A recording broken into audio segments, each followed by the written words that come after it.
शुरुआत में हमें कुनान नाम के एक महाद्वीप के बारे में बताया जाता है, जहाँ दुनिया सॉर्ट्स और सॉर्सरी यानी कि जादूगरी से चलती है। और ये तीन बड़े देश है, अमोरिया, इसिलफिन और वेलोडिश। ये तीनों ही देश बहुत ही ज्यादा शक्तिशाली थे और तीनों की ही आपस में बिल्कुल नहीं बनती। एक भी देश में शुरू हुई कोई परेशानी तीनों देश के बीच युद्ध करवा सकती थी। और अब इस कहानी में एक विलन का भी होना जरूरी है, जिसका रोल निभाया है ड्रैगन जॉट नाम के एक ड्रैगन ने, जिससे सब डरते थे। और ये कहानी इसी ड्रैगन जॉट से बदला लेने की है, जो एक बच्चा अपने माँ बाप की मौत का उससे बदला लेना चाहता है। और अब हम किस्मेटी को देखते हैं, जो कि किसी जगह कैद होती है। उसके दोनों हाथ बंधे हुए थे और आसपास कुछ लोग कुछ मंत्र पढ़ रहे थे। और तभी आसमान में चांद दिखाई देता और साथ ही एक परछाई किस्मेट की ओर बढ़ती जा रही थी। वो मदद के लिए आवाज लगाती है, पर उस परछाई में से एक बहुत ही बड़ा ड्रैगन बाहर निकलकर किस्मेटी पर हमला करने वाला था। लेकिन वो एंड टाइम पर कुछ मंत्र बोलती है, जिससे उसका पूरा हुलिया बदल जाता है और मानो उसके अंदर असीम ताकतें आ गई हो। और साथ ही वो मंत्र पढ़ रहे लोग भी अपने असली रूप में आ जाते हैं, जो कि किस्मेटी के ही दोस्त है। ये सभी इस ड्रैगन को सील करने आए थे और फिर ये सभी सीलिंग सेरेमनी शुरू करते हैं। लॉर्ड बियारो बोलते हैं कि सीलिंग ट्रेज अ सॉर्ड ऑफ गॉड, और होली मिरर की मदद से वो इस इविल ड्रैगन ड्रैगन जॉट को अनंत काल के लिए कैद कर रहे हैं। इस ड्रैगन ने धरती पर बहुत तबाही मचाई है, कितने ही लोगों की जान ली है, और इन गुनाहों के लिए इसकी यही सजा है। इससे आगे वो कुछ बोल पाते कि उनकी शक्तियाँ कम पड़ने लगती है, क्योंकि किसी ने उन पर तीर से वार किया था। पर वो सभी को ये सेरेमनी जारी रखने को बोलते हैं, नहीं तो ये धरती इस ड्रैगन की तबाही से बच नहीं पाएगी। लेकिन वो ड्रैगन अपनी शक्तियों की मदद से आजाद होकर उनके जादुई शीशों को तोड़ देता है और अब वो बियारो के बेटे हीरो की तरफ बढ़ने लगा था। पर बियारो एक साथ अपनी सारी ताकत का इस्तेमाल करता है ड्रैगन को रोकने के लिए, जिससे हीरो ड्रैगन से दूर तो हो जाता है और ड्रैगन भी घायल हो गया था। वो गुस्से में वहाँ पर एक जोरदार धमाका कर देता और एक ही बारी में वहाँ पर सब कुछ तबाह हो गया था। और अब कई साल बीत जाते हैं, हम हीरो को सही सलामत देख पाते हैं, पर अब वो एकदम अकेला है। वो रेगिस्तान को पार करते हुए एक शहर में पहुंचता है, जहाँ पर उसे देखते ही एंट्री दे दी जाती है। वो मार्केट में घूम रहा था कि वहाँ पर नाम्बुको नाम के एक बड़े आदमी की एंट्री होती है, जो इतना अमीर था कि सबके ऊपर पैसों की बारिश कर रहा था। हीरो ये सब देख ही रहा होता है कि एक बच्चा उन पैसों को उठाने की कोशिश करता है, पर उसका दूसरा साथी उसे ये पैसे लेने से मना करता है, और ये बोलते हुए कि नाम्बुको ने ही उनके पैसे लिए और अब उन्हीं पैसों को उन सब में बांटकर बड़ा दानवीर बन रहा है। तो दूसरा साथी कहता है कि अगर उसे नाम्बुको से कुछ लेना है तो वो उसके ग्रैंड ट्रॉवा को लेगा, जिससे वो कितना भी पैसा और खाना निकाल सकते हैं। इतना ही नहीं, वो उनकी कोई भी विश को भी पूरी कर सकता है। वो दोनों लड़के तो वहाँ से चले जाते हैं, पर उनमें से एक लड़का छिपकर वो ग्रैंड ट्रॉवा लेने की कोशिश करने में लग जाता है, जो कि नाम्बुको भी देख लिया था। हीरो भी ये सब देख रहा होता है और वो गिरू की बात याद करता है कि इस शहर में हर तरह के लोग हैं, और वो वहाँ से आगे बढ़ता है। फिर वहाँ पर एक आदमी, जो कि डलहैबट नाम के एक जाबाज योद्धा की कहानी सुना रहा था, जिसने गोल्डन पिसुकट्रम को बचाया था एक खतरनाक ड्रैगन से, और वो उस ड्रैगन का क्रेस्ट दिखाता है, जो कि उसके पूर्वजों ने जीता था। वो उस क्रेस्ट को बड़े ही शान से दिखाई रहा होता है कि एक बच्चा उसे वो चुराकर भागने लगता है, पर उस आदमी का एक चमचा हकाई बच्चे को पकड़कर उसे मारने ही वाला था कि तभी वहाँ पर हीरो एंट्री लेते हुए अपनी तलवार निकालता है और कहता है कि एक स्वॉर्ड्समैन को अपनी तलवार सिर्फ जरूरत पड़ने पर ही निकालनी चाहिए। सब लोग तो हीरो की इतनी बड़ी तलवार देखकर डर गए थे। हीरो फिर उस आदमी को एक सोने का सिक्का देकर वो क्रेस्ट खरीद लेता है, पर वो बच्चा हीरो को थैंक्स करने की बजाय हीरो को अपने काम से काम रखने की कहता है, क्योंकि ये तो उसका प्लान था, यहाँ सभी को उलझा कर रखने का, ताकि उसके साथी इन लोगों के वॉलेट्स को चुरा सके। पर हीरो ने उनके सारे प्लान को ही खराब कर दिया और फिर वो हीरो से क्रेस्ट लेकर भाग जाता है। पर हीरो को वो क्रेस्ट चाहिए ही था, इसलिए वो उन बच्चे के ठिकाने पर पहुंचकर वो क्रेस्ट उनसे ले लेता है। और फिर जब वो उस बच्चे से उसका नाम पूछता है, तो वो लड़का अपना नाम टॉमिट बताता है। वो बच्चे हीरो से वो क्रेस्ट छीनने के लिए उस पर हमला करने के लिए भी तैयार हो जाते हैं, पर हीरो सीधे खिड़की से भाग गया था। वहीं हम गिरू को हीरो की फोटो लेकर उसकी तलाश करते हुए देखते हैं। उसके साथ उसका साथी पलूपा भी है। फिर हम नाम्बुको को देखते हैं, जो कि उस शहर के मेयर को उसके सारे मैजिसाइट को बेचने को मजबूर कर रहा था। मेयर कहता है कि वो अगर ऐसा करेगा तो उनके प्राइसेस बहुत ज्यादा बढ़ जाएंगे, पर नाम्बुको तो यही चाहता था, ताकि फिर वो इन मैजिसाइट को बेचकर ज्यादा दामों पर पैसे कमा सके। तभी नाम्बुको की एक मेड सारू मेयर का एक इम्पोर्टेंट पार्ट तोड़ देती है।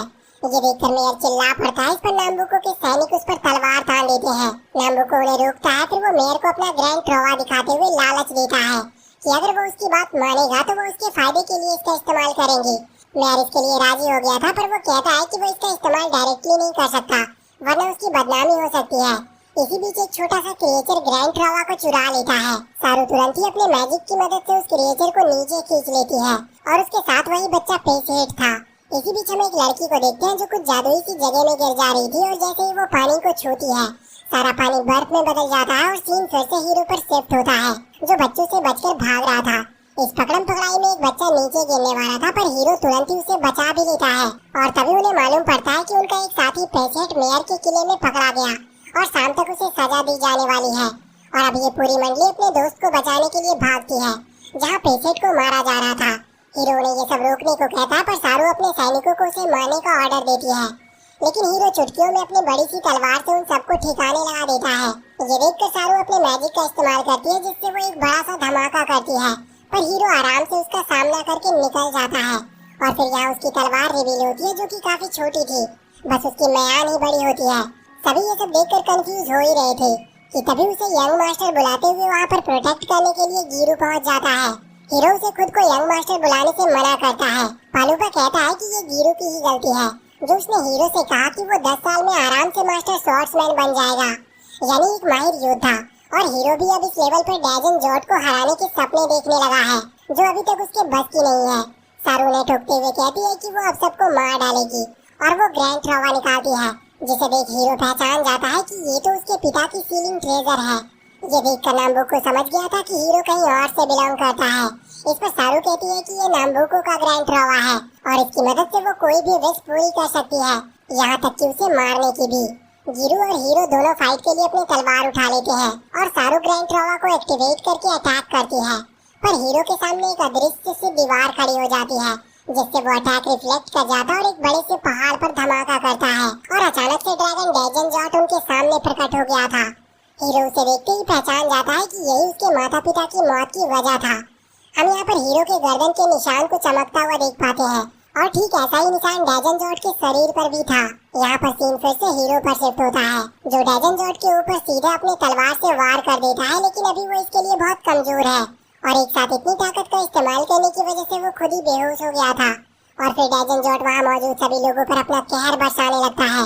आम इंसान तो उसकी आवाज के सामने भी टिक नहीं पा रहे थे। सारू ड्रैगन को रोकने के लिए ढेर सारी तीरें छोड़ने लगती है जो हीरो और गिरू को भी लगने वाली थी, पर डैजन उन दोनों को ही बचा लेता है अपने पंखों से और फिर वो अपनी तबाही बचाते हुए वहाँ से उड़कर चला जाता है। ये सब देखने के बाद नाम्बुको खुश हो गया था क्योंकि अब लोग डैजन के डर से उसके और मेयर के सामने झुकेंगे। फिर हम गिरू को देखते हैं जो कि हीरो को उन बच्चों के अड्डे पर ले आया था। बच्चों के पूछने पर गिरू बताता है कि 10 साल पहले गिरू के माता पिता लॉर्ड बियारो और किस्मेटी ने डैजन जॉर्ड को सील करने की कोशिश करी थी, जिसे आज लोग डिजास्टर ऑफ बेल्बागोआ के नाम से जानते हैं। किस्मेटी को वहाँ पर डैजन के लिए किसी चारे की तरह इस्तेमाल किया गया और फिर लॉर्ड बियारो के सीलिंग ट्रेजर किस्मेटी की सॉर्ड ऑफ गॉड, हीरो के होली मिरर और 100 शक्तिशाली मेजेस के साथ सीलिंग सेरेमनी शुरू किया गया। सभी को लगा था कि सीलिंग कामयाब रहा, पर इस सेरेमनी की आग ने सबको अपने चपेट में ले लिया और सभी एक ऐसी अग्नि में समा गए जिससे उनका लौट पाना नामुमकिन था और बस हीरो वहाँ से बच पाया था और वो भी गिरू की वजह से ही। तब से हीरो अनाथ हो गया और तभी वहाँ पर हीरो होश में आकर तुरंत ही डैजन को ढूंढने लगता है उसे खत्म करने के लिए। टॉमिटे कहता है कि वो अपने इन स्किल से डैजन को नहीं हरा सकता, पर हीरो कहता है कि उसने आज के दिन के लिए ही इतनी ट्रेनिंग की ताकि वो अपने माता पिता की मौत का बदला ले सके। पेसेटी कहता है कि वो ग्रैंड ट्रोवा का यूज कर सकता है डैजन को हराने के लिए। हीरो भी कहता है कि उसके पिता भी जरूर यही करने की कोशिश कर रहे होंगे, इसीलिए अब वो नाम्बुको के ग्रैंड ट्रोवा को चुराने का ठान लेते हैं। अब ये तीनों नाम्बुको को ढूंढने के लिए निकल पड़ते हैं। हीरो बताता है कि उसने सोने के सिक्कों की मदद से ये क्रेस्ट खरीदा है। ये सुन फालूपा को गुस्सा आ जाता है क्योंकि वो सिक्के उसके थे और उसके हिसाब से ये क्रेस्ट भी नकली है, पर ये दोनों फालूपा को गुस्से में छोड़कर भागने लगते हैं और बेचारा फालूपा अपने छोटे छोटे पैरों से उनका पीछा करने में लग जाता है। और वहीं सारू को पता चलता है कि नाम्बुको उसे छोड़कर चला गया ताकि वो यहाँ रुककर हीरो को ढूंढ सके। वहीं एरिन नाम की एक लड़की हीरो के पास पहुँचती है जहाँ पर हीरो खाने के लिए भटक रहा था क्योंकि नाम्बुको के खिलाफ जाने की वजह से कोई भी उसे खाना देने के लिए तैयार नहीं था। एरिन उन लोगों को अपने साथ ले जाती है खाना खिलाने को और बातों ही बातों में वो यहाँ पर बियारो का जिक्र करती है जिससे ये तीनों अलर्ट हो जाते हैं। पर फिर एरिन अपना नाम बताने के बाद चली गई थी और फिर इन्हें ही सारे खाने का बिल भी पे करना पड़ता है। उनके पास तो सोने की जगह भी नहीं थी, इसीलिए वो टॉमिटी के अड्डे पर रात बिताने चले आते हैं। टॉमिटी को पेसेट की वजह से उसकी बात माननी पड़ती है और फिर अगले दिन गिरू सभी के लिए बहुत टेस्टी सा नाश्ता तैयार करता है जिससे सारे बच्चे बड़े खुश थे और फिर हीरो ग्रैंड ट्रावा चुराने की प्लानिंग में लग जाता है। लेकिन गिरू से पहले अपनी ट्रेनिंग पूरी करने को कहता है, क्योंकि अभी भी वो तलवारबाजी में माहिर नहीं है। और अब गिरू उसकी ट्रेनिंग स्टार्ट करवाता है, जिससे हीरो को इन स्लाइम्स के साथ फाइट करनी है। पर ये देखने में जितना आसान है उतना असल में था नहीं, क्योंकि ये स्लाइम्स बहुत फास्ट है और बहुत चिपचिपे भी। हीरो बड़ी तलवार यूज करने को कहता है, पर गिरू कहता है कि इस टास्क के लिए ये तलवार एकदम परफेक्ट है। और फिर ये स्लाइम्स हीरो पर अटैक करना शुरू कर देते हैं, जिससे उसकी हालत काफी खराब हो रही थी। फालूपा गिरू को कहता है कि वो जानता है ना कि हीरो के अंदर तलवारबाजी का कोई टैलेंट नहीं है, पर गिरू कहता है कि उसके अंदर टैलेंट है जो वो साबित करके रहेगा। और फिर वो कुछ मॉन्स्टर्स को मारने चला जाता है ताकि उन्हें बेचकर पैसे कमा सके। इधर हीरो की हालत खराब हो रही थी। उसे लग रहा था कि ये स्लाइम्स इतने छोटे हैं, तभी वो इन्हें हरा नहीं पा रहा, इसलिए उसे किसी बड़े को हराना चाहिए। और तभी उसकी नजर पालूपा के पीछे आ रहे सैंड ड्रैगन पर पड़ती है और वो ड्रैगन पर हमला करने लगता है। पर तभी वो देखता है कि उस ड्रैगन में एक लड़की बैठी है और उस लड़की के कहने पर वो ड्रैगन बड़ी शांति से वहाँ से चला जाता है। फिर वो लड़की तुरंत ही हीरो को गले लगाकर उसकी धड़कनें सुनने लगती है और फिर वो उसे अपने साथ ले चलने लगती है और अपना नाम सरातो बताती है। इनकी बातें चली रही थी कि तभी गिरू वहाँ पर आता है। पहले तो वो सरातो को कोई मॉन्स्टर समझ लेता है, पर हीरो उसे बताता है कि ये बस एक नॉर्मल सी लड़की है। सरातो की अजीब सी बातों को सुनकर पालूपा कहता है कि उनका इस लड़की से दूर रहना ही ठीक होगा और तीनों वहाँ से चुपचाप खिसक लेते हैं। लेकिन वापस आने के बाद भी हीरो के दिमाग से वो लड़की जा ही नहीं रही थी। टॉमेटो उसे छेड़ने लगता है कि कहीं उसे उस लड़की से प्यार तो नहीं हो गया। हीरो कहता है कि पता नहीं क्यों वो लड़की उसे बड़ी अकेली लगी, मानो वो बहुत दुखी हो। तो टॉमेटो कहता है कि वो और उसके दोस्त भी हमेशा से अकेले रहे हैं, उन्हें तो मालूम भी नहीं कि उनके पिता कौन है, वो जिंदा है भी या नहीं, लेकिन फिर भी वो सब इस दुनिया में सरवाइव कर रहे हैं। पर फिर भी हीरो सरातो को दिमाग से निकाल नहीं पा रहा था। वहीं हम देखते हैं कि सारू अपने सैनिकों के साथ हीरो को ढूंढने में लगी थी, जिसके लिए वो अपने मैजिकल मिरर का यूज करने की कोशिश करती है, पर उसे कुछ मालूम ही नहीं चलता और उसके सामने से ही सरातो निकलती है जिस पर एरिन ने नजर रखी थी। और वहीं नाम्बुको ने अपनी चालें चलना शुरू कर दिया था। वो अब सभी देशों में डेजन जॉर्ड के जागने की बात फैलाने को कहता है ताकि सभी में डर का माहौल फैल जाए। और साथ ही वो ज्यादा से ज्यादा मैजिक स्टोन्स बनाने का ऑर्डर देता है। और फिर वो डॉक्टर बफेलोपा को जल्दी से खतरनाक हथियार तैयार करने को कहता है, क्योंकि जल्दी युद्ध शुरू होने वाला है, जिसके लिए तीनों देशों को हथियार की जरूरत होगी और वो इसी से अपना फायदा उठाएगा। और फिर हम डॉक्टर बफेलोपा के पास सरातो की जादुई छड़ी की तरह एक छड़ी को देखते हैं और वो मनी मन सरातो को अपना ध्यान रखने को कहते हैं, यानी वो उसे जानते हैं। वहीं सरातो ने हीरो को ढूंढ लिया था। टॉमेटो पूछता है कि उसे यहाँ का पता कैसे चला, तो वो कहती है कि वो इम्पोर्टेंट चीजों को खुद पता लगा लेती है और हीरो को कहती है कि जहाँ वो रहेगा वहीं उसका ठिकाना भी है। ये सुन हीरो बिना किसी से पूछे साथ रहने की परमिशन दे देता है।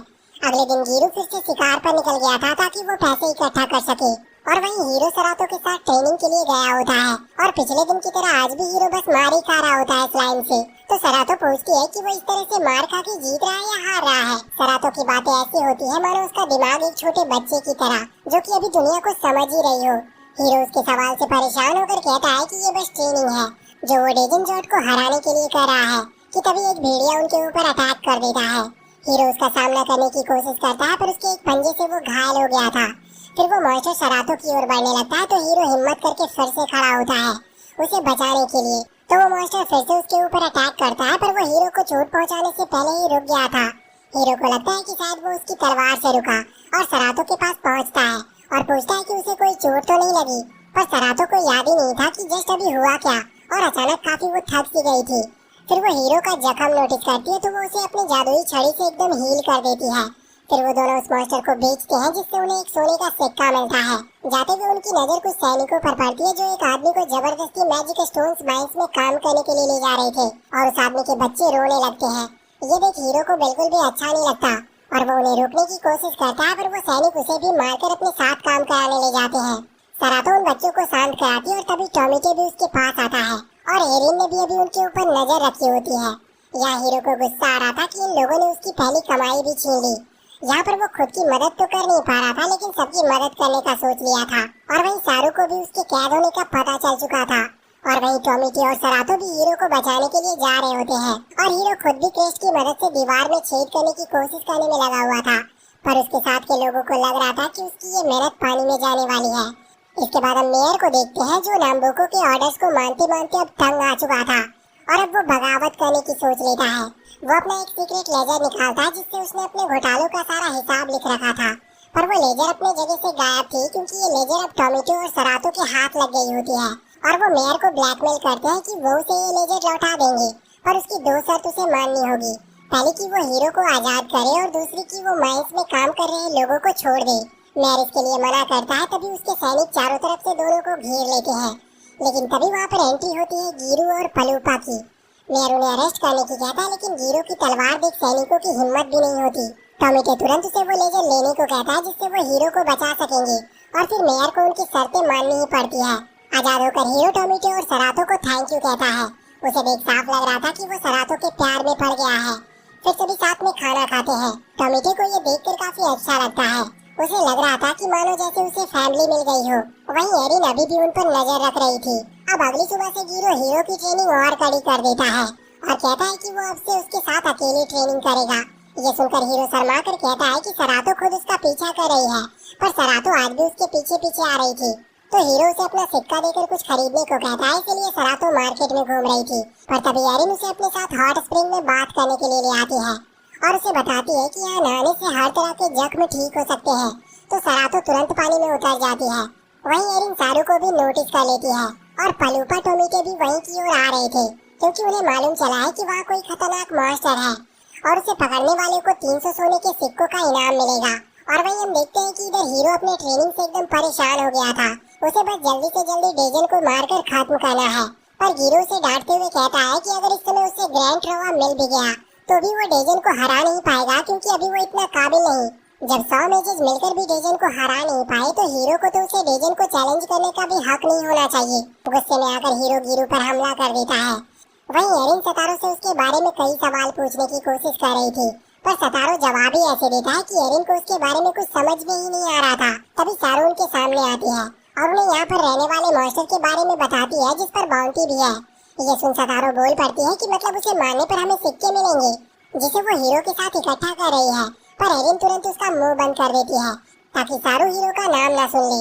वहीं इधर टोमेटो पालूपा गिरु के पास उस मॉन्स्टर के बारे में बताने पहुंचते हैं तो वो देखते हैं कि हीरो उससे लड़ने की कोशिश कर रहा है और गिरु भी हीरो के ऊपर जोरदार वार कर देता है जिससे हीरो ज्यादा ही घायल हो गया था। इसलिए गिरु से लेकर हीलिंग स्प्रिंग ले जाने लगता है, लेकिन उन्हें सारू के सैनिक आता हुआ देख लेते हैं।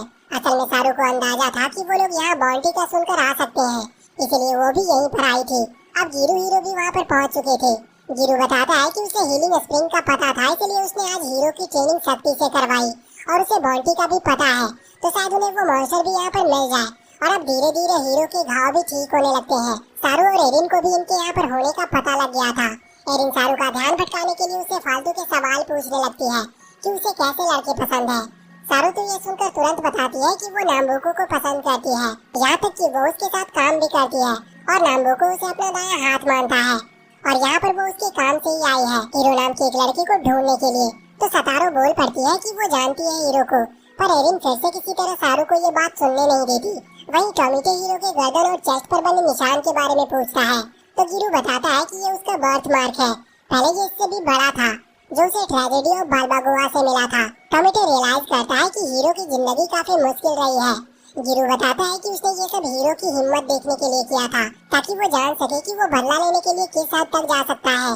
तभी हीरो को होश आता है और सारू उसकी आवाज पहचान तुरंत इशारा कर देती है जिससे उसके सैनिक तुरंत ही उस मॉन्स्टर को बाहर निकालते हैं। पर वो मॉन्स्टर सारू की बात मानकर हीरो को पकड़ने के बजाय सरातो को पकड़ लेता है।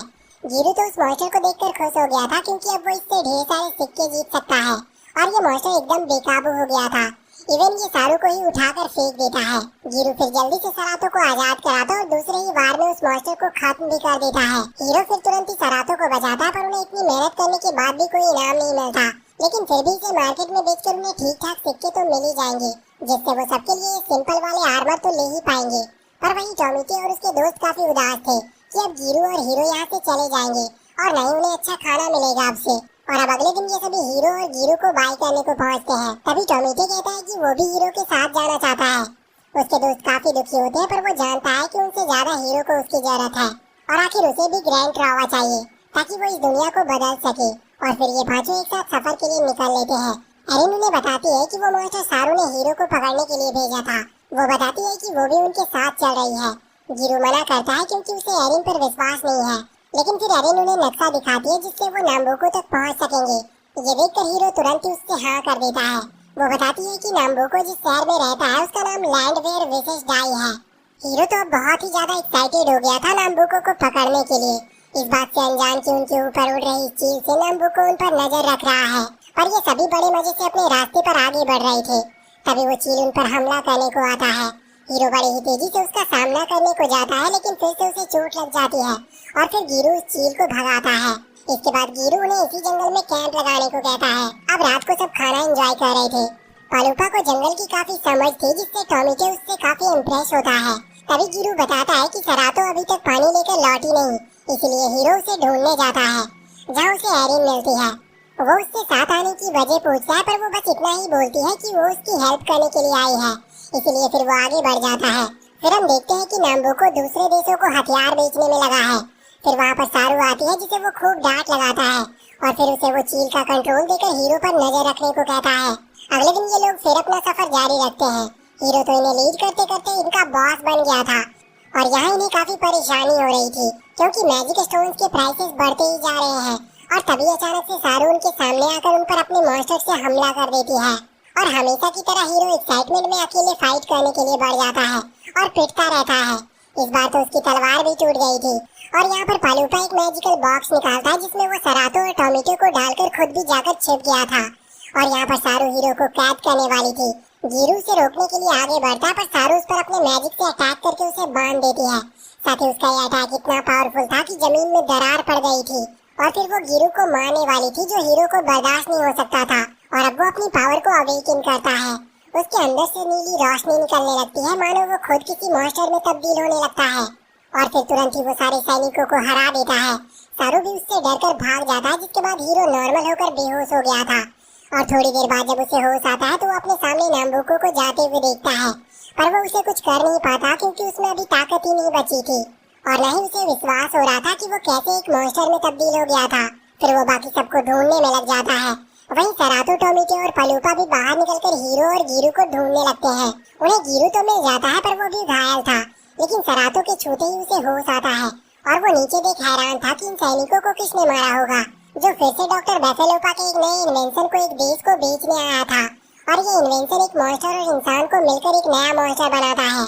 वहाँ की रानी तो इस इन्वेंशन से काफी खुश हो गई थी, ये सोच के कि इससे अब वो और भी खतरनाक सेना खड़ी कर सकेगी और पूरी दुनिया पर राज कर पाएगी। लेकिन वहीं डॉक्टर बेफेलोपा बड़े परेशान थे, क्योंकि उनकी कैलकुलेशन में कुछ गड़बड़ हो गई थी। पर नाम्बुको उनकी परेशानी सुनता ही नहीं। तभी हीरो उनके सामने आ जाता है नाम्बुको को रोकने के लिए।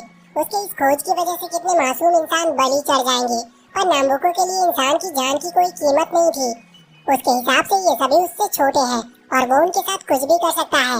इस बात पर हीरो को गुस्सा आ गया था और वो अपनी तलवार निकालने ही वाला होता है कि तभी वो रियलाइज करता है कि उसकी तलवार उसके पास नहीं है। वो आगे कहता है कि वो ऐसे भी नाम्बुको को मार सकता है और सीधे उसे मुक्के मारने को आगे बढ़ता है, पर नाम्बुको उसके सामने से हट गया था, जिससे हीरो नीचे गिर जाता है।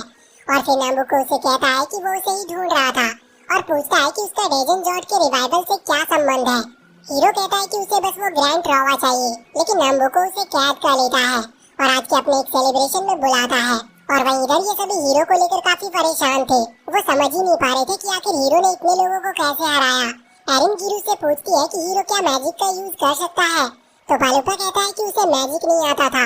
और फिर वो गुस्से में एरिन से पूछता है कि जब ये सब हो रहा था तो वो कहाँ गायब हो गई थी। तो एरिन कहती है कि वो इतनी समझदार तो है कि उसे मालूम है कि कब कहाँ से गायब होना है। इस बात पर पालूपा को उस पर काफी गुस्सा आता है और फिर ये सब हीरो को ढूंढने के लिए निकल जाते हैं। वहीं नाम्बुको रानी को बताता है कि उसने रानी के लिए एक महफिल सजाई है और फिर वो कुछ लड़कों को उसके पास भेजने चला जाता है। उसे बस रानी के पैसों से मतलब है, जिनसे वो और रिसर्च कर सकेगा और अंधा पैसा कमाएगा। तभी सारू उससे आकर बताती है कि उसने हीरो को पकड़ने की कोशिश की थी, पर वो लड़का बहुत ही डरावना है और बहुत ही शक्तिशाली भी, इसलिए वो उसका सामना नहीं कर पाई। पर नाम्बुको को उसकी बातों पर विश्वास ही नहीं होता। उसे लग रहा था कि सारू बस बहुत ज्यादा डर गई होगी अपनी नाकामयाबी के बारे में उसे बताने को। वहीं गिरू और उसके साथी उस हाफ मॉन्स्टर और हाफ ह्यूमन के पास पहुंच गए थे। गिरू उसकी लाश को देखकर समझ गया था कि इसे नाम्बुको ने मारा है और उसी ने हीरो को कैद कर लिया है। वहीं हीरो को एक कुर्सी पर बांध कर रखा गया होता है, जहाँ पर वो छटपटा रहा था खुद को छुड़ाने के लिए कि तभी नाम्बुको वहाँ पर आता है अपने साथ ढेर सारे औजार लेकर। जिनसे अब वो हीरो को टॉर्चर करने वाला था ताकि वो हीरो से उसकी सच्चाई निकलवा सके। हीरो कहता है कि आखिर उसे डेजन से क्या लेना देना है, वो तो एक मर्चेंट है और उसे इससे क्या फायदा होगा। नाम्बुको कहता है कि उसे डेजन के जागने से मतलब नहीं, उसे मतलब है उसके जागने से आने वाले डर, तबाही और युद्ध से, जिससे सभी को हथियारों की जरूरत होगी और उन हथियारों को बेचकर वो ढेर सारे पैसे कमाएगा। अब वो हीरो को चोट पहुंचाने ही वाला था कि वो रानी किसी बात पर चिल्ला उठती है। इसीलिए नाम्बुको को उसे संभालने बाहर जाना पड़ता है और इसी बीच हीरो खुद को आजाद करने में कामयाब हो जाता है उस क्रेस्ट की मदद से। वहीं डॉक्टर बफेलोपा के एक डिवाइस को अचानक से सरातो के वहाँ पर होने का पता चलता है, पर वो खोजते खोजते हीरो के पास पहुँच जाते हैं। वो हीरो से पूछते हैं कि क्या वो सरातो को जानता है, तो हीरो हाँ में सर हिलाता है, जो जान बफेलोपा बड़े खुश होते हैं और हीरो को लगता है कि वो भी नाम्बुको के साथ मिले हैं। पर तभी वो बताते हैं कि हीरो का हार्ट कुछ अलग धड़क रहा है, मानो ये दिल हीरो का हो ही ना। वो बताते हैं कि जरूर हीरो के दिल में कोई राज छिपा है और अब वो सरातो की वजह से उसकी मदद करने को तैयार हो जाते हैं। वो हीरो को एक जादुई दवाई देते हैं जिसे पीते ही हीरो वहाँ से गायब होता है और टेलीपोर्ट करता हुआ अपने दोस्तों के पास पहुँच जाता है, जिससे उसके सारे दोस्त उसे देखकर बहुत खुश होते हैं। इसके बाद ये सभी एक गुफा में आराम कर रहे होते हैं और एरिन बाहर देखकर बताती है कि इस जगह पहले मैजिक स्टोन हुआ करते थे, पर नाम्बुको ने सारे मैजिक स्टोन्स निकाल लिए। तभी सरातो हीरो को स्मेल करके कहती है कि उससे डॉक्टर बेफेलोपा जैसी स्मेल आ रही है। सरातो तो उन्हें अपना पिता बता रही थी, जिसके बाद हीरो उन्हें फिर डॉक्टर बेफेलोपा की कई सारी बातें बताता है। तो गिरु कहता है कि जरूर हीरो का दिल का कनेक्शन डेजन जॉर्ज से है, तभी डेजन ने हीरो को बचाने की कोशिश करी थी और साथ ही हीरो का मार्क भी ठीक डेजन के मार्क जैसा है। और अगर हीरो का दिल उसका अपना नहीं है तो क्या डेजन का दिल अपना है? कई सालों पहले हुए उस ट्रेजेडी में दोनों के दिल आपस में बदल तो नहीं गए, यानी डेजन हीरो को नहीं बल्कि अपने दिल को बचा रहा था जो हीरो के पास है। ये सुन हीरो को विश्वास ही नहीं होता, क्योंकि जिस डेजन से वो इतना नफरत करता है वो अब तक उसी का दिल लिए घूम रहा है। गिरु आगे कहता है कि जरूर ये सब लॉर्ड बियारो ने उसे बचाने के लिए किया होगा, जिसकी वजह से अब हीरो के अंदर एक अनजान शक्ति है जो कुछ देर पहले उसने अनलॉक की थी और उस समय हीरो बस किसी भी तरह गिरु को बचाना चाहता था। उसका डर और गुस्सा हीरो के लिए ट्रिगर बना, जिससे वो कुछ पलों के लिए हाफ डेजन बन सका। हीरो कहता है कि इन सब का यही मतलब हुआ कि अगर वो मारा जाएगा तो डेजन भी मारा जाएगा और डेजन मारा गया तो हीरो भी मारा जाएगा, यानी उसे अगर अपने माता पिता की मौत का बदला लेना है तो मरने के लिए तैयार होना होगा। हीरो के लिए ये सब किसी श्राप से कम नहीं है, इसीलिए अब वो बाहर भाग आता है